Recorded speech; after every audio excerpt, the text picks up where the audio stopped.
Hello বন্ধুরা, তোমরা কেমন আছো? আশা করছি তোমরা সবাই ভালো আছো। আমিও খুব ভালো আছি। তোমাদের কাছে একটা নতুন ভিডিও নিয়ে চলে এলাম।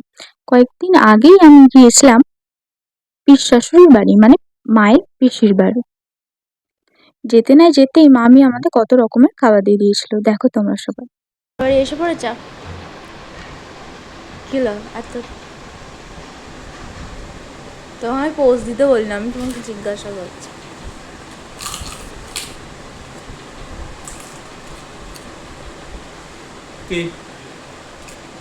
কি খাচ্ছ?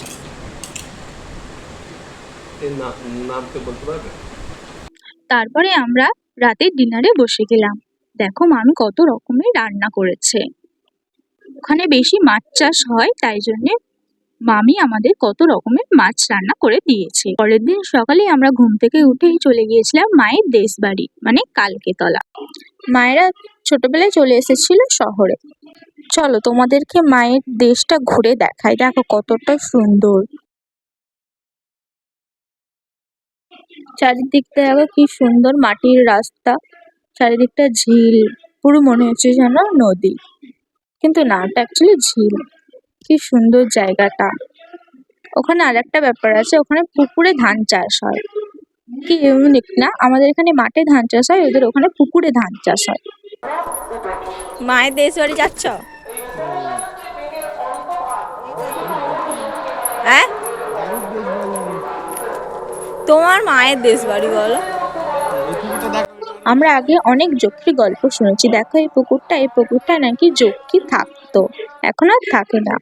আর এই মন্দিরটায় দেখো দুটো জোড়া পাথর আছে, মানে ওটা শিব ঠাকুর। এই ঠাকুরটা নাকি গড়িয়ে গড়িয়ে কালী মন্দিরে যেত, আবার গড়িয়ে গড়িয়ে আসতো। দেখো তোমাদেরকে ভালো করে দেখাই ঠাকুর দুটো, এদের আবার গোঁপ আছে।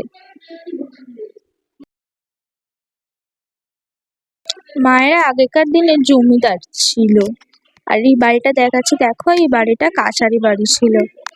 কাছারি বাড়িটা এখন ভেঙে দিয়েছে, কিন্তু দেয়ালটা রেখে দিয়েছে। দেখো এই দেয়ালটা হলো কাছারি বাড়ির সেই মোটা দেয়ালটা।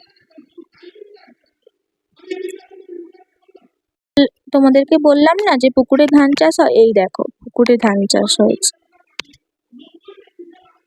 বিশাল বড় গাছ, আর পুরনো গাছ, কত দিনের গাছ কেউ বলতে পারে না। এই গাছটা, হ্যাঁ এই গাছটা আর কত দিনের মামা গাছ। যে বড় মামা যে সেই পাদলানা দেখেছিল এইখানে, এই গাছটার হুম গোড়ায়। হুম এই গাছটা এইখানে। পাতলা না দেখেছিল? হ্যাঁ, আর হ্যাঁ। কালী ঠাকুর সেই ওইটা? হ্যাঁ ওইটা না সেই ভিতরটা? হ্যাঁ ভিতরে তো শিব মন্দির, ওটা শিব মন্দির, হ্যাঁ এটা ওই যে কালী মহাদেব মন্দির। বসে আছে, শুয়ে আছে, ওইটা শিব মন্দির। ওখানকার গল্পগুলো শুনছিলাম ঠাকুমার কাছ থেকে। তারপরেই আমরা বাড়ি চলে এলাম। আসার পথে খুব খিদে পেয়েছিল, তাই আমরা এই ফিরনিটা খেলাম।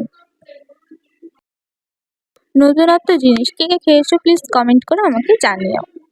আমি এই ফিরনিটা খেতে রাখি, তাই তোমাদেরকে বলি বাই টাটা, ব্লগটা এখানেই শেষ করলাম।